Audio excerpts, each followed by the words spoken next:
In our subject for today, we are going to study two verses that we find in the Gospel of Matthew, chapter 24, and verses 40 and 41. Matthew chapter 24 and verses 40 and 41. It says here, "Then shall two be in the field. The one shall be taken, and the other left. Two women shall be grinding at the mill. The one shall be taken, and the other left." Now, according to these two verses, there is going to be a group that will be taken and another group which will be left when Jesus comes. Now, I need to explain how these verses have been understood traditionally in the Adventist church as well as by those who believe in the rapture. Generally speaking, the Seventh-day Adventist church, the scholars of the Seventh-day Adventist church have taught that the one who is taken to heaven when Jesus comes. And the one who is left behind on planet Earth when Jesus comes. Now, those who believe in the rapture basically believe the same thing about the word taken and the word left. They believe that the one taken is the saved person who's taken to heaven, and they believe that the one who is left behind. The only difference between the view of the Adventist church and the view of those who believe in the rapture is when one will be taken and the other left. As Seventh-day Adventists, we believe that when Jesus comes the second time in power and glory, the only second coming, Jesus will take the saved to heaven and he will leave the lost behind. That's the Adventist view. Those who believe in the rapture believe that before Jesus comes in his glorious coming, he will take the church to heaven in what has been known as the rapture. And they believe that at that time, the righteous will be taken, the word taken, to heaven, and the wicked will be left behind. So basically, the Seventh-day Adventists, as well as those who believe in the rapture, understand the taken ones to be the saved and the left ones to be the lost. The only difference is when the righteous are taken and when the wicked are left. Now, this evening we're going to look at another option which I believe is the true biblical option. We need to be careful that we read the Bible carefully. We should not put into the Bible what is not in the Bible. Now, I want you to notice what this text does not say. The text does not say, one shall be taken with Jesus to heaven, and the other shall be left behind on earth. Neither does the text say that those who are taken are the righteous and those who are left are the wicked. The word righteous and wicked, the words righteous and wicked are not there. The word heaven and earth are not there. The text simply says that one is taken and the other is what? And the other is left. We need to analyze what the Bible means by taken and what it means by left. By the way, this is the passage that inspired the name of the series Left Behind. In fact, the 12-volume series Left Behind gets its name from these two verses of Matthew chapter 24. Now, we need to take a look at a very important word in verse 40. Sometimes the most important words are the smallest ones. Notice Matthew chapter 24 and verse 40. What is the word that this verse begins with? Then. Is that a time word? Does it denote time? Yes. In fact, several times in Matthew 24, the word then, which is the Greek word tote, is used to delineate a sequence of events, a chain of events, one happening right after the other. It says, then this will happen, then that will happen, then the other thing will happen. In other words, it is a word that indicates the time frame in which events take place. So notice that verse 40 begins by saying, then shall two be in the field. The question is, then when? Where would we have to look to find out which event the word then is referring to? We would have to go back to the previous verses, right? So let's go to verses 37 to 39 to see when this is going to take place. Notice Matthew chapter 24 and verse 37. But as the days of Noah were, so shall also the coming of the Son of Man be. By the way, the word coming here is the word parousia. Verse 39. For as in the days that were before the flood, they were eating and drinking, marrying and giving in marriage, until the day that Noah entered into the ark, and knew not, that is those who were outside, knew not until the flood came and took them all away. So shall also the coming of the Son of Man be. Let me ask you, at what moment is it that one will be taken and the other will be left? At what historical event? Clearly, this will happen at the moment of the second coming of Jesus Christ. Are you agreed with me? Now, how many groups, according to this passage, verses 40 and 41, how many groups will there be at the coming of the Son of Man? There will be two groups. There will be the group who will be saved, and there are the group that will be taken away. Did you notice the expression? The flood came and what? The flood came and took them all away. So who was taken away? The righteous or the wicked? The wicked were taken away, according to this passage. Now, I want you to notice that Luke expresses it a little differently. Matthew says that when the flood came, the flood took them all away. But Luke expresses it a little differently. Notice Luke chapter 17 and verse 26. Luke chapter 17 and verse 26.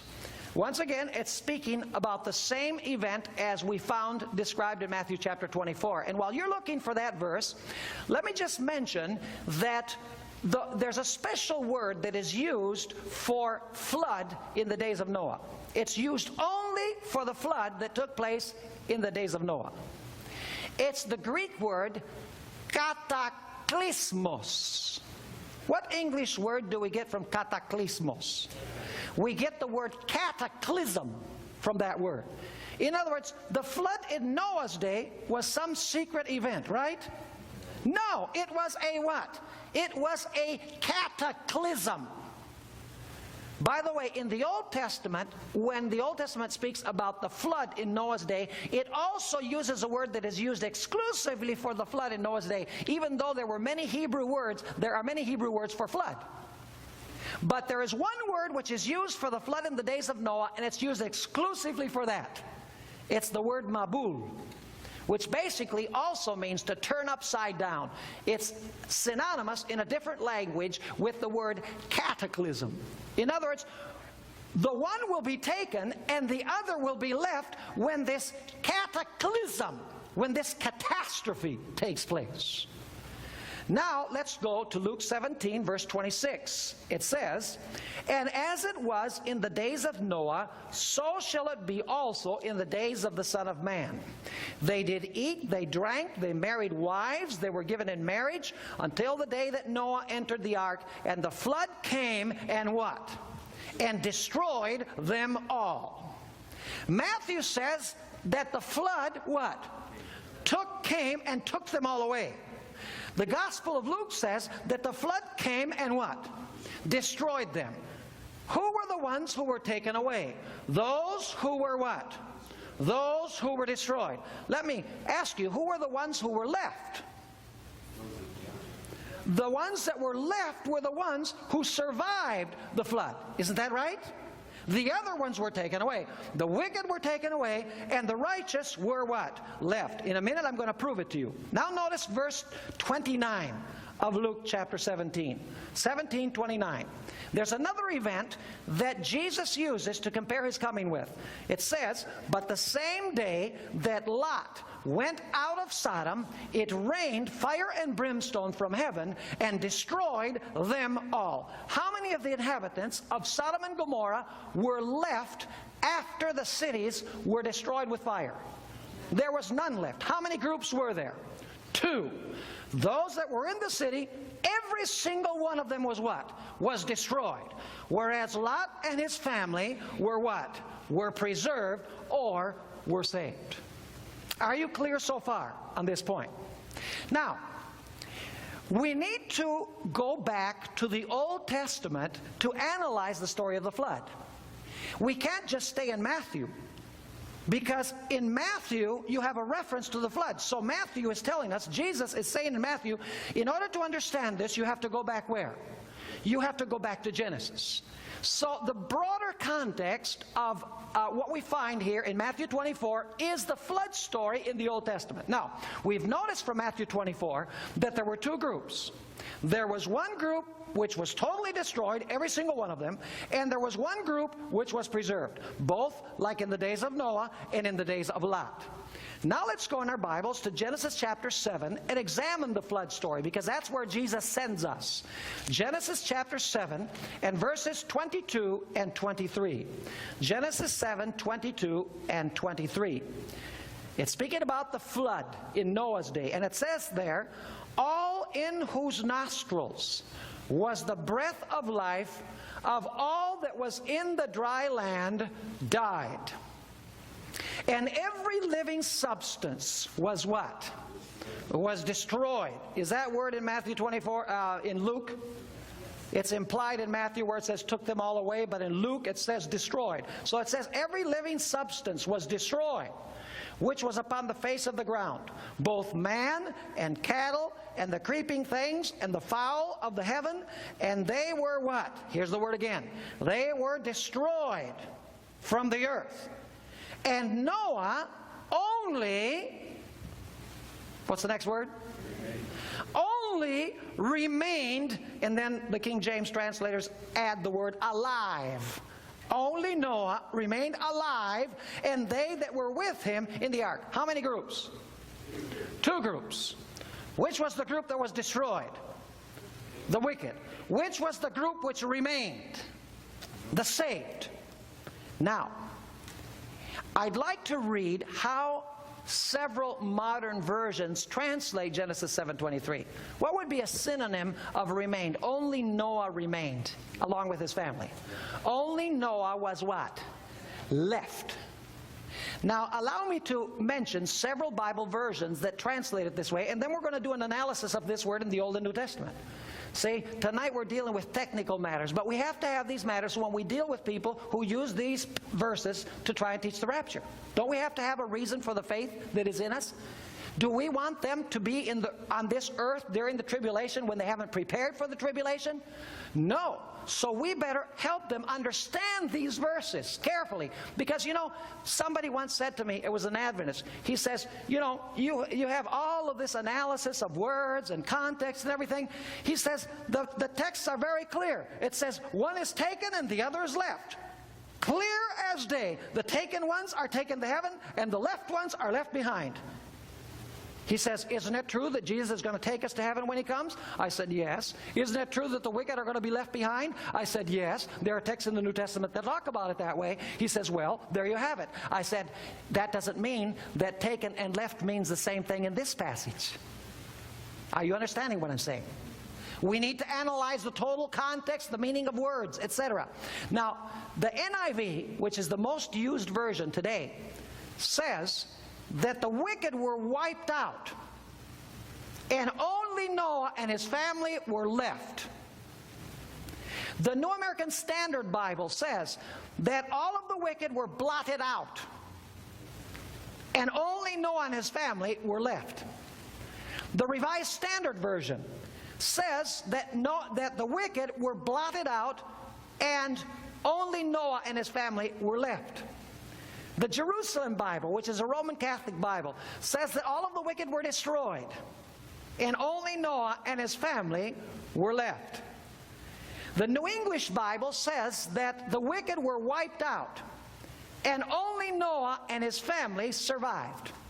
So what does it mean when it says that Noah and his family remained or survived? It means that only they were what? Only they were left. By the way, the word that is translated destroyed here in Genesis 7 in the King James Version, referring to those who were destroyed by the flood, is not the common Hebrew word for destruction. It is a word that means to wipe out, to blot out, to erase, to totally eradicate. Now, I want to ask you this. When the flood came, did anyone outside the ark survive? Who were the only ones who survived? The ones that were inside the ark. So how many kinds of people were outside the ark? Only one kind of person. All of them were what? Destroyed. Those who use this passage for the rapture have a very big problem. Because they say that the righteous will be taken to heaven at the rapture, and some of the people on earth will be destroyed, but others will stay what? Alive. Are you understanding me or not? They say that airplanes will crash and cars will crash because they'll be left without pilots and without drivers, and ships will collide in the sea, you know. But will there be people alive according to them after the rapture? Yes. Does this fit the model of the flood? No, because in the flood, there weren't the saved ones in the ark, and then outside, some destroyed and some alive. It was two groups. The saved inside, and everyone who was not saved was what? Was eradicated. So this idea that it says one shall be taken and the other left, and that the taken one is saved and the one that is left behind, doesn't fit the context, because the context says that it was like the flood. Then, as it was in the days of Noah, will be the coming of the Son of Man. Are you understanding what I'm saying? So it cannot refer to a pre-tribulation rapture. Now, allow me to quote from a Hebrew scholar. His name is Gary G. Cohen, and he defines the Hebrew word left. See, the very word that's used in Genesis 7:23, the word left, which is translated remained in the King James Version, translated survived in other versions, and it's translated, most of them, left. It's the Hebrew word shawar. Now here comes the statement.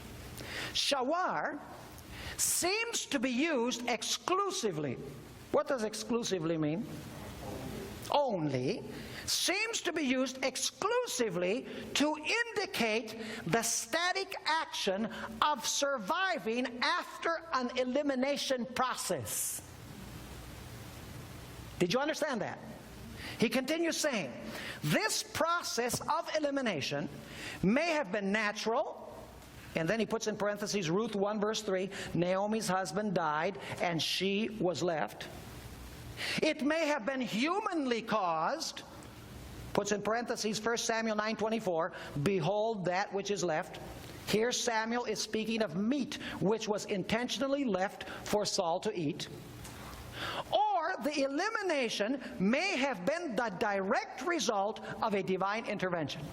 And then he quotes Exodus 10:19, there remained not one locust in all the coasts of Egypt when God blew them away.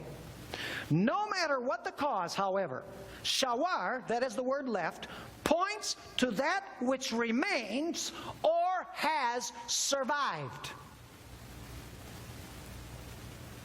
So how about the scenario that says when Jesus comes, the ones that are left are the ones that are left for destruction?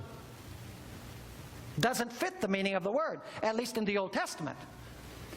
And you say, how can we use the Old Testament meaning of the word? Because in Genesis 7:23, it's referring to the same event as Matthew 24.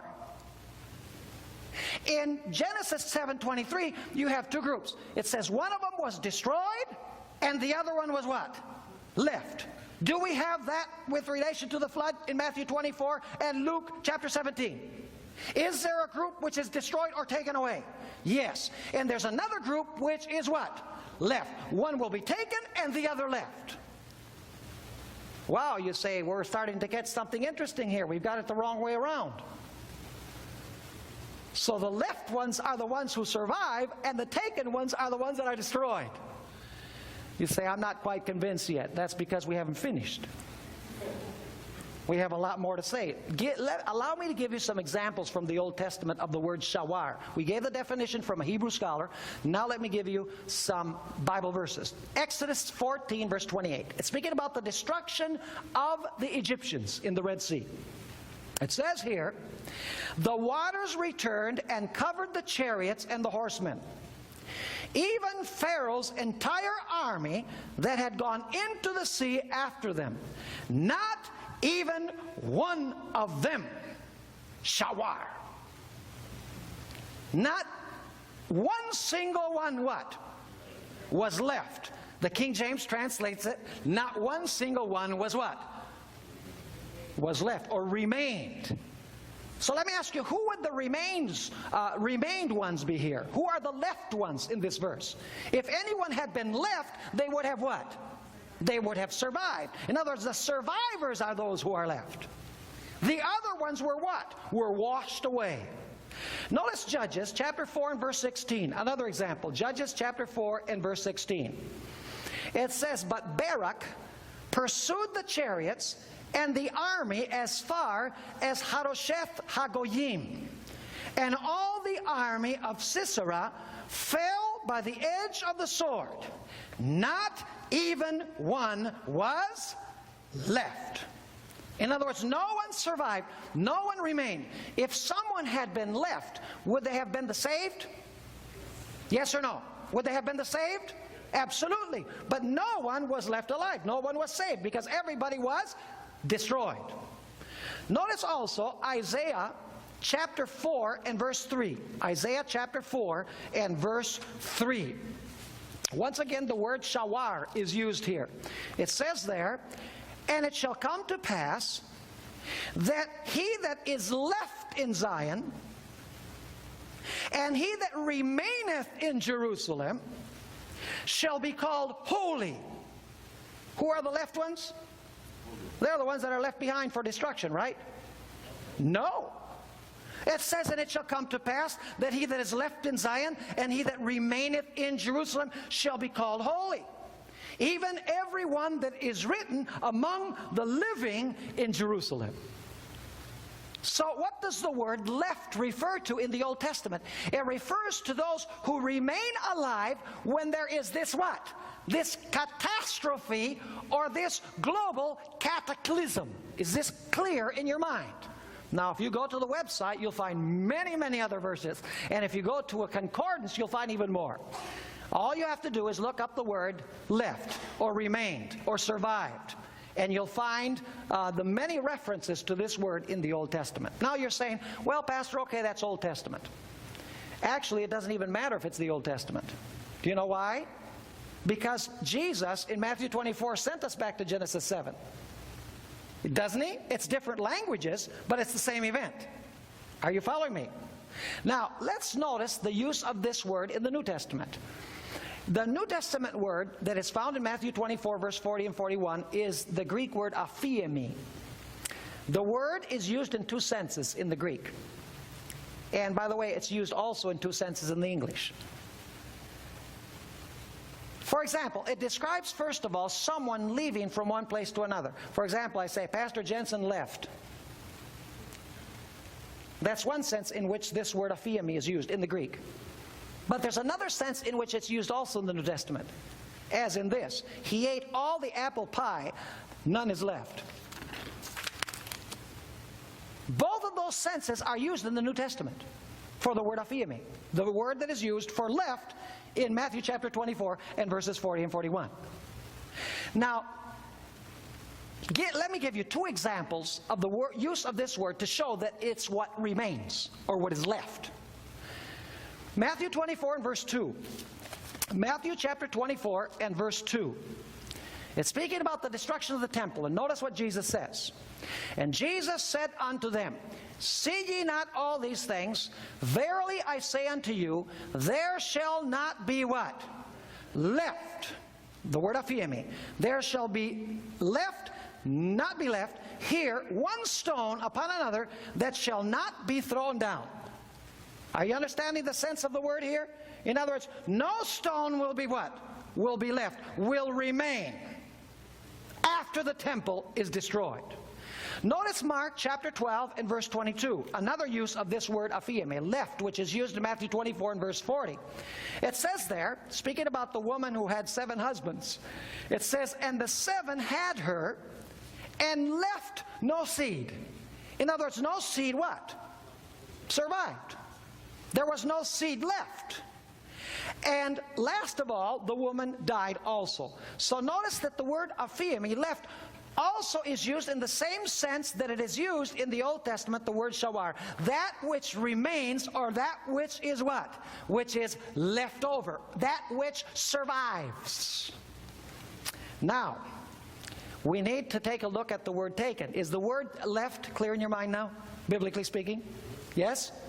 What does left mean? Left behind for destruction? No. It means that which will survive. That which will remain after the destruction. That which is left after the destruction. That's what it means. Now you say, what about the word taken? Here it gets even more interesting. Is it important to study the meaning of words? See, most people just superficially, they'll go to this text, they say clear, clear as can be. There's going to be a pre-tribulation rapture, there's going to be a group taken to heaven, and there's going to be a group left behind. The taken to heaven are the saved, and the ones left behind are the wicked.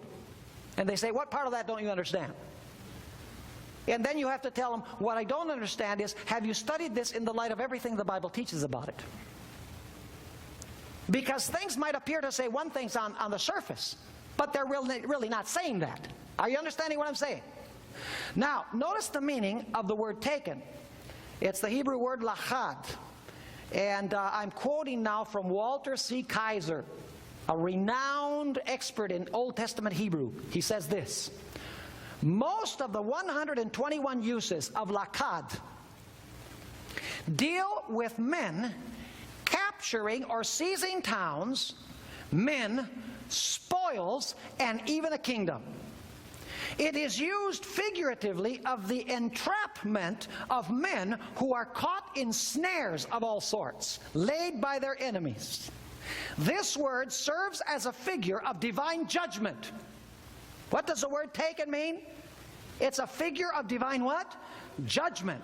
The stone of stumbling will cause many to stumble, fall, be broken, be ensnared, and be captured.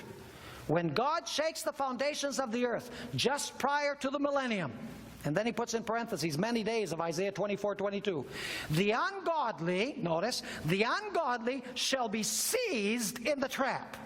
The word seized there is the word taken. Isaiah 24 verse 18 he quotes, as were those who drunkenly mocked the prophet's message. So what does the word taken mean? It means to overcome a kingdom or to overcome an individual. It means to seize. It means to take, as taking a kingdom in war. Now we need to take a look at some texts from the Old Testament to corroborate this view. Go with me to Joshua chapter 8 and verse 8. Joshua chapter 8, and we're going to read verse 8, and then we'll go to verse 17, verse 21, and verse 22. And there are several key words here that I'm going to underline. It says there in Joshua 8, verse 8, and it shall be, when ye have taken the city, that's the word lachad, when ye have taken the city, that ye shall set the city on fire.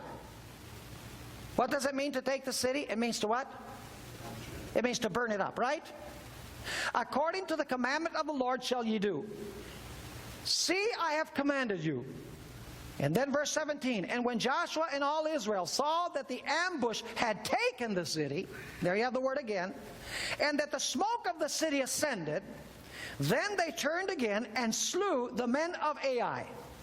And now notice, and there was not a man left in Ai. This is a very interesting passage because it uses both words.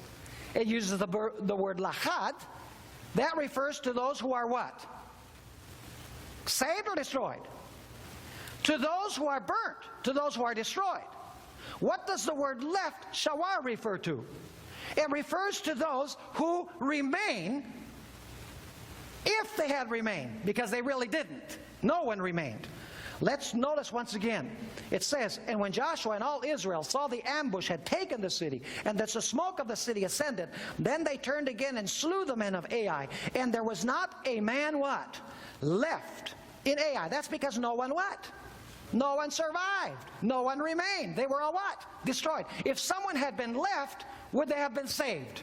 Absolutely.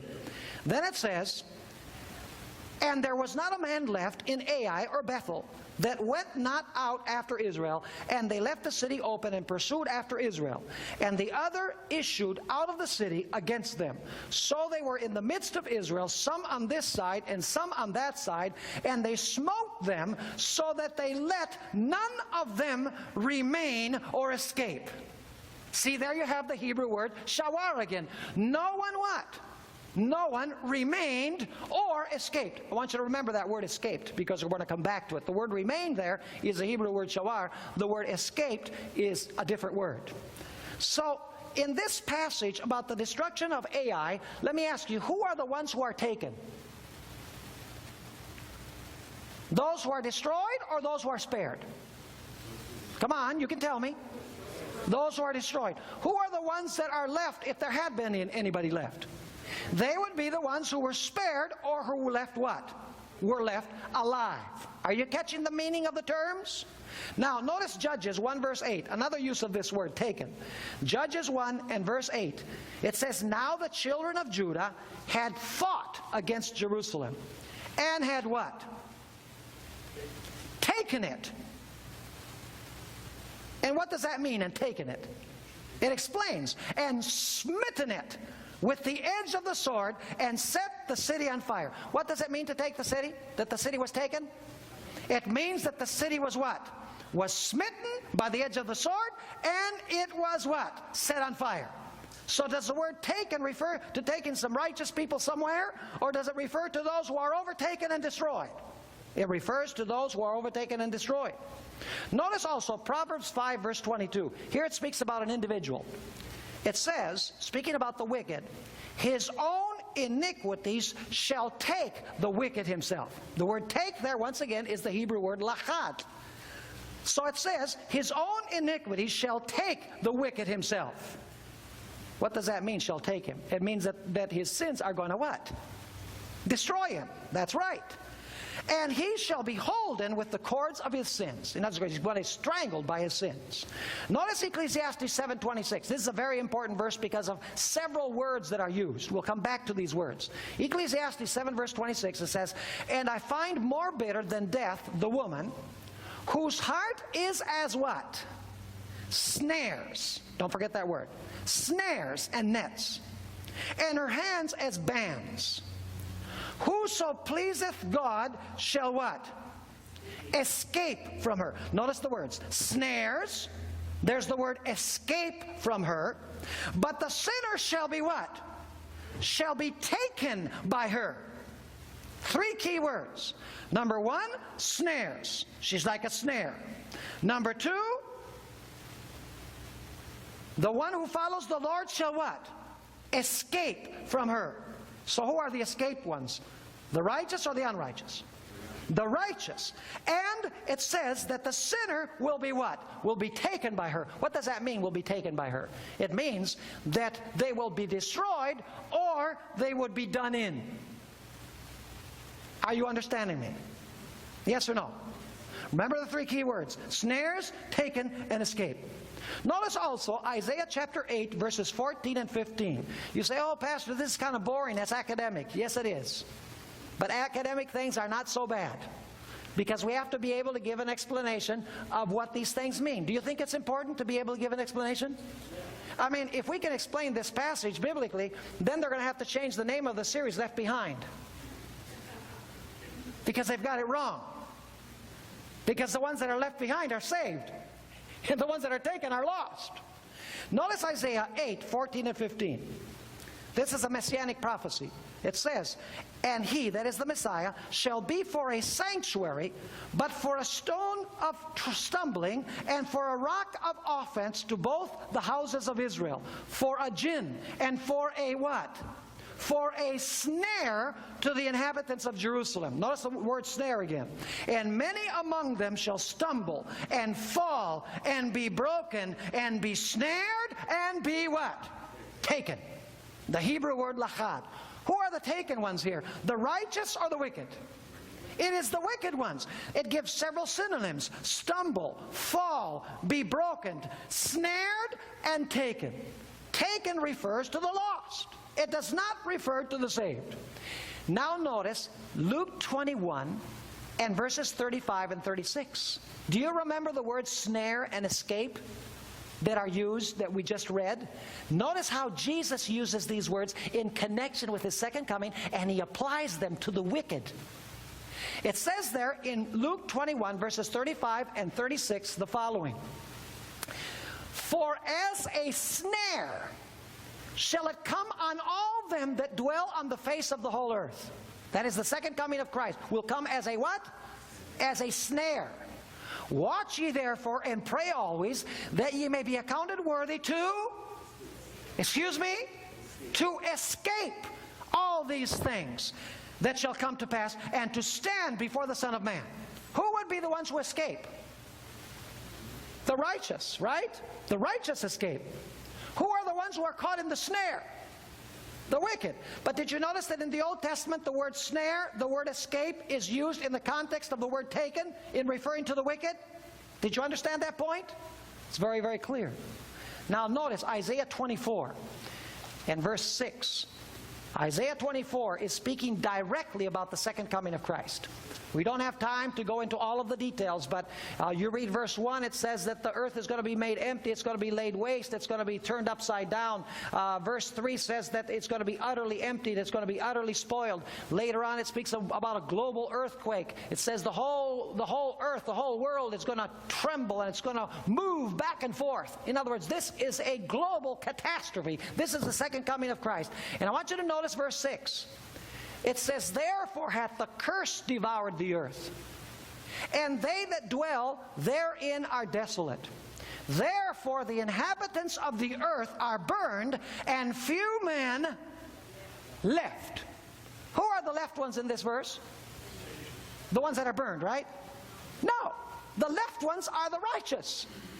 They survive when everyone else is what? Is burned. Now what about the wicked? Do you know that in this same chapter, the word taken is used to refer to the wicked? Let's read verses 17 and 18. It says in verse 17, and it shall come to pass that he who fleeth from the noise of the fear shall fall into the pit. And he that cometh up out of the midst of the pit shall be what? Shall be taken in the snare. Is that important? Who are the taken ones? The wicked. Who are the left ones? Those who are not burned, those who are left, in other words, alive. And then the passage continues saying, he that cometh out of the midst of the pit shall be taken in the snare, for the windows from on high are open, and the foundations of the earth do shake. So you say, okay, Pastor, in the Old Testament the word taken means the destroyed. And we've already proven biblically that the word left means those who are left alive. When the destruction comes, when the eradication comes, the left are left alive, and you've proved from the Old Testament that those who are taken are the ones who are surprised and they're destroyed. But what about the New Testament? What about the word taken in the New Testament? Well, allow me to say that the Greek word which is translated taken in the New Testament is, and I'm going to have to go into some meanings of words now, is the Greek word lambano. Those of you who are going to get the DVDs will have all of these things spelled out in the DVDs. So the word lambano is the word that is used to translate taken. Now this is a very versatile word. It can mean many different things.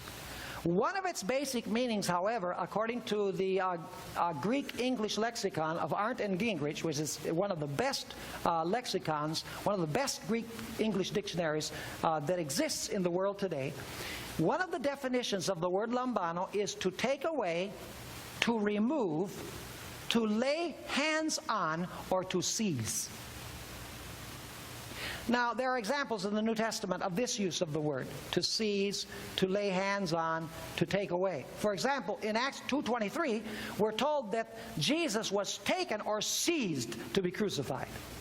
In Matthew 21, verse 39, we find that Jesus was seized and cast out of the vineyard by his enemies. And in 1 Corinthians chapter 10 and verse 13, it says that no temptation has taken us which cannot be overcome. So the word taken can mean to seize, in the same sense in which it is used in the Old Testament. Now, I need to tell you something about Greek words in the Old Testament, and we have this phenomenon also in the New Testament. Did you know that we have many English words that have a prepositional prefix? Pastor Jensen, he's smiling from ear to ear. He said, we're going to study some English here, because Pastor Jensen is a master in the English language. Now, let me give you some examples of words that are connected with prepositions. The word hypertension. What does the word hypertension mean? Hyper means, it comes from the Greek. Hyper, high, tension, blood pressure, right? High blood pressure. Then you have the word hypoglycemia. What does the word hypo mean? Low. And in Greek, hupo means under or low. So hypoglycemia means low blood sugar. Then you have the word catastrophe. It's the Greek preposition kata. And what it means is to overturn or to turn upside down. You have the word, for example, perimeter. Peri is a Greek preposition. And perimeter means the outer boundary. In other words, these prepositions denote location. High, low, around, etc. Then you have the word antichrist. It's the one who tries to occupy the place. The word anti means to take the place of, or it can also mean against. You have the word paralegal. Ever heard of the word paralegal? Paralegal means one who works alongside a lawyer, because the Greek preposition para means alongside or next to. So in English, we attach prepositions to words, and they give a sense of direction to the words. High, low, in place of. In other words, they give position. Are you understanding me? In the Greek language, we have the same phenomenon. The word lambano many times is given a prepositional prefix. Let me give you 4 examples of how the word lambano has prepositional prefixes that give the sense of location. For example, you have the word ana lambano. Ana means up. So ana lambano, lambano means to take or to seize. So ana lambano means to seize upwards or to take upwards. Then you have the word sun lambano. The sun means to take with. So lambano with sun means to take with, not simply to take.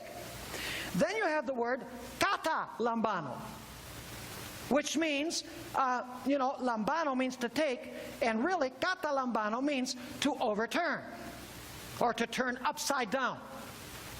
And then you have the word para lambano. We have the word paralegal, which means one who works alongside a lawyer. You have the word para lambano. That means to be taken alongside someone. Now, let me ask you, which of these combinations with the word lambano do you think is used in Matthew chapter 24? It's hard to guess, but I'll tell you. It's the Greek word para lambano, which means, paralambano means alongside someone. To be taken alongside. Now, why would the word paralambano be used instead of some other word? Because the text says that there will be 2 people there. One alongside another. One who is alongside that individual will be taken, paralambano. The other will be left. So the correct word which Jesus used, it's the correct Greek word because it's talking about 2 people that are alongside each other. And that's what paralambano means. It means to take someone who is alongside someone else. Are you understanding what I'm saying?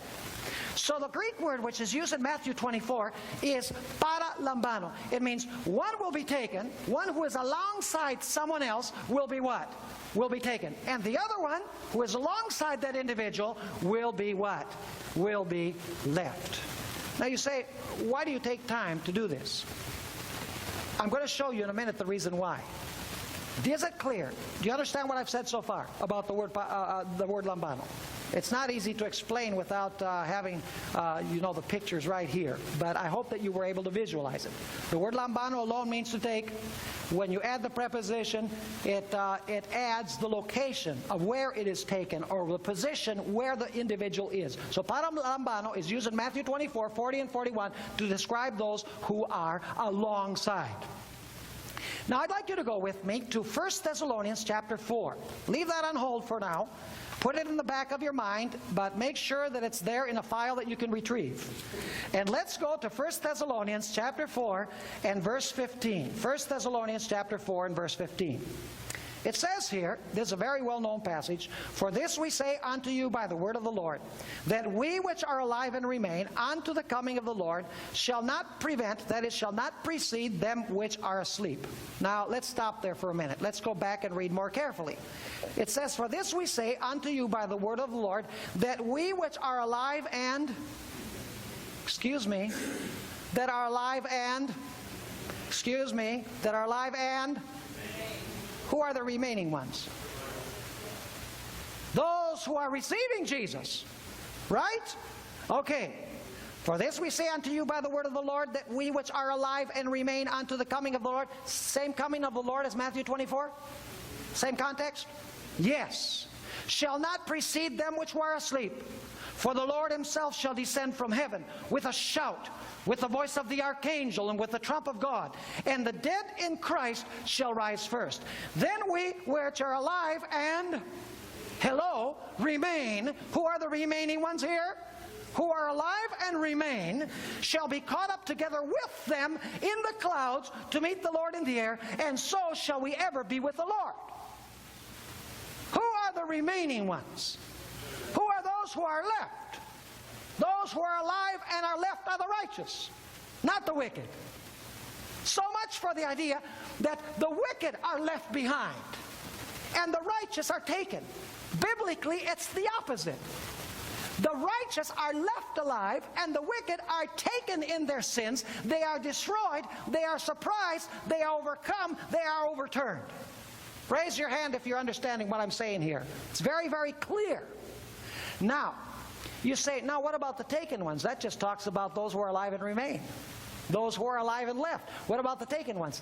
Well, we have to go to the very next chapter. Notice 1 Thessalonians 5, verse 1. By the way, do you still have that information there in the corner of your mind? Still there? We're going to have to retrieve it in a moment. So make sure it's not way deep in your subconscious. Notice 1 Thessalonians chapter 5 and verse 1. "For yourselves," what does the word "for" indicate?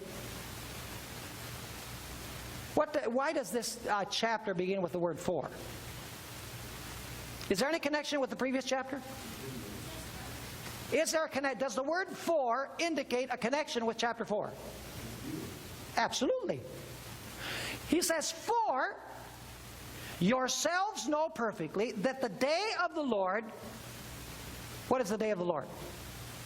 Coming of Christ. "The day of the Lord so cometh as a" what? "As a thief in the night. For when they shall say peace and safety, then sudden" what? "Destruction cometh upon them, as travail upon a woman with child, and they shall not escape." By the way, is the Apostle Paul using a lot of words that Jesus used in Matthew 24 when he warned about his second coming? Did Jesus warn that he was going to come as a thief? Did he warn that there was going to be a group that were going to be taken over by destruction? Did he describe his coming as a woman in travail? The people, as they wait for him? You read Matthew chapter 24. There it is. Same identical words. Is Paul describing the same coming as Matthew 24? Yes, he is.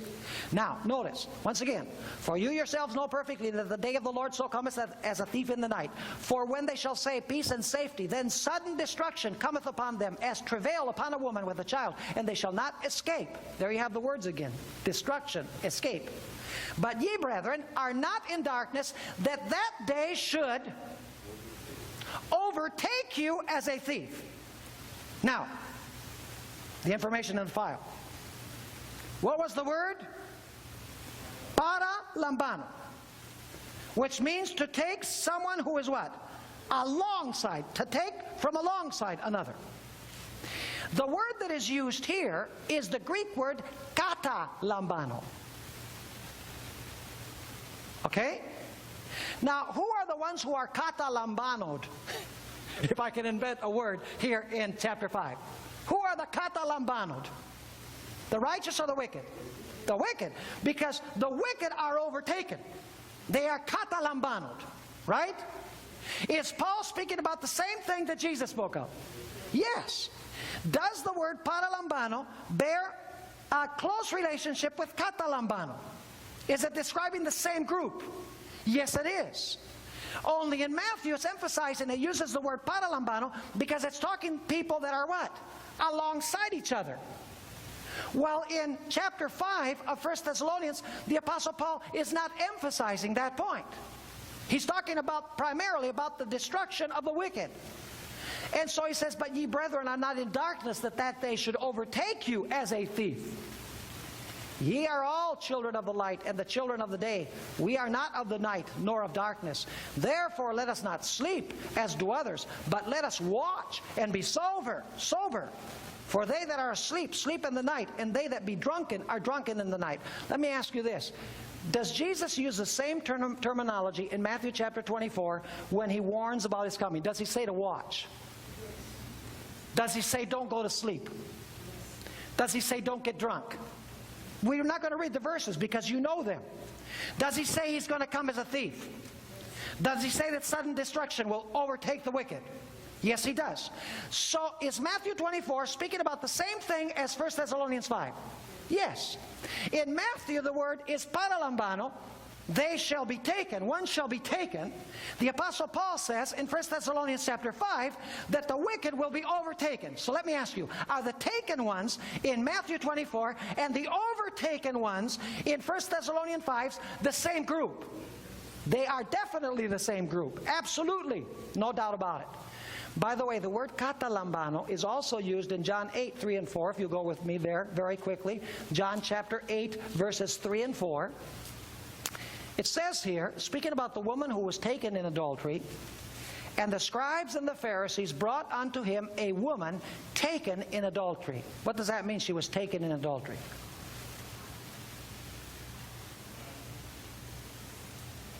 What does that mean? Surprised, seized, overcome, right? And then it says, and when they had set her in the midst, they say unto him, Master, this woman was what? Was taken in adultery in the very what? In the very act. Now, allow me to do a comparison between what Jesus says in Matthew 24 and what the Apostle Paul has to say in 1 Thessalonians 5. I made a list here that's going to come out on the DVD.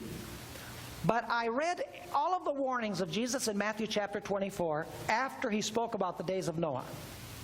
And these are the words that Jesus uses in Matthew 24 as well as in Luke 21. Left, taken, watch, thief in the night, sober, destroyed, pray, escape, unexpectedly. Those are Matthew 24 words. Now here are the words that the Apostle Paul uses in 1 Thessalonians chapter 5. Remain, overtaken, watch, thief in the night, sober, destruction, pray, not escape, suddenly. Is it the same event? Of course it is. So let me ask you, is taken in Matthew 24 the same as overtaken in the writings of Paul? In the writings of Paul, the overtaken are the destroyed. So who are the taken in Matthew 24? They are the wicked. The only thing is, in Matthew 24, Jesus speaks about paralambano because one is beside the other. So he has to use the preposition paralambano. One who is alongside another will be taken. The Apostle Paul is not emphasizing that one will be taken and the other left. And so the Apostle Paul uses the word katalambano, which means to overcome, it means to overturn, or it means to destroy. But once again, the taken ones, or the overtaken ones, are not the saved, they are the what? They are the lost. In other words, in 1 Thessalonians chapter 4, those who are alive and remain, or are left, are the righteous. In chapter 5, those who are overtaken are the wicked. So in Matthew 24, those who are taken must be the wicked, and those who are left must be what? Must be the righteous. Are you with me? Say, wow, this blows me away. Well, when I've shared it with many Adventist preachers, they've been blown away. I've even had some of them say, it sounds good, sounds reasonable, but I'll believe the way the church has always believed. So be it. If you don't want to look at all the Bible evidence and accept the Bible for what it teaches, that's your prerogative. Kind of reminds me of the story of the farmer who had a visit from the preacher. The preacher says to him, I wanted to convert him. And of course, you have to find out what the person believes first. So he says, sir, what do you believe? I believe what my church believes. Okay. Pastor wasn't going to give up, so he says to him, what does your church believe? The church believes what I believe. He still wasn't going to give up, so he says, what do you and your church believe? We both believe the same thing. There's a lot of Adventists that are that way. Simply because it's been taught from time immemorial, they say that's the way it is. We cannot afford to be that way. Light increases as time goes by. And we have to be accurate in our biblical interpretation. And we have to be able to explain these things in a rational way to these people. You know, if we can undermine their arguments, these big things, because we're not dealing with the small arguments that they use. We're talking about the 70 weeks. This passage that speaks about taken and left. We're going to discuss the man of sin of 2 Thessalonians 2. We've discussed the little horn. We're discussing the biggies. And if you can plant seeds of doubts in the minds of these people, showing them the biblical truth on several of these, they'll say, probably the rest of it is wrong too. Are you understanding me? I have a passion for these people. These people love the Lord, but they're misguided. And who's going to show them that they're misguided? We have been called to do that. Now I want to go to one final text. By the way, Matthew uses the word taken. Paul uses the word overtaken. And if you read Luke 21, Luke uses the word come upon or destroyed. So taken, destroyed, and overtake are the same thing. They're all parallel. Matthew 24, very quickly. We only have 1 minute left. Matthew 24, verses 37 to 39. Why is this important that we've studied, besides showing people the truth? It says there in Matthew 24, and we're going to read it very quickly, but as the days of Noah were, so also shall the coming of the Son of Man be. For as in the days that were before the flood, they were eating and drinking, marrying and giving in marriage, until the day that Noah entered into the ark. The first until marks the moment when Noah what? Entered the ark. And then notice what he continues saying. And knew not until the flood came. What does the second until mark? What moment of time? When it begins to what? To rain. How much time transpired between when they entered the ark and when it started to rain? 7 days. And during those 7 days, they did know something. Those who were outside the ark knew not. What didn't they know? They didn't know that they were what? Lost. Do you know that probation for the human race, for the world, is going to close before Jesus comes? Did you know that? And there's going to be a terrible time of tribulation on planet Earth. And only a faith which is unshakable and unbreakable will lead us through that time of tribulation. The devil knows it. That's why he tells the church, you're going to be taken out before Jesus comes. The tribulation is for the Jews. And people, when Jesus comes, are going to be without shelter because they were expecting a rapture, and the rapture never happened. And they're going to have to go through the time of trouble. Let me ask you, did Noah and his family go through a time of trouble? Imagine being in this big boat full of animals. 1 day passes, nothing. 2 days, 3 days, 4 days, 5 days, 6 days. Was the faith of Noah and his family severely tested? Yes. But then it started to rain, and the people realized outside that probation had closed 7 days earlier, and they were all lost. We need to show people that they will go through the tribulation if they're alive when Jesus comes. And we must prepare appropriately. Father in heaven, we thank you for the study we've been able to have this evening. We thank you for the clarity of your holy word. I ask, Lord, that you will help these things to remain in our minds, that we might be able to share these concepts with those who love you, who are sincere, and who are hungering and thirsting for the truth. We thank you, Lord, for having been with us and for hearing our prayer, for we ask it in Jesus' name. Amen.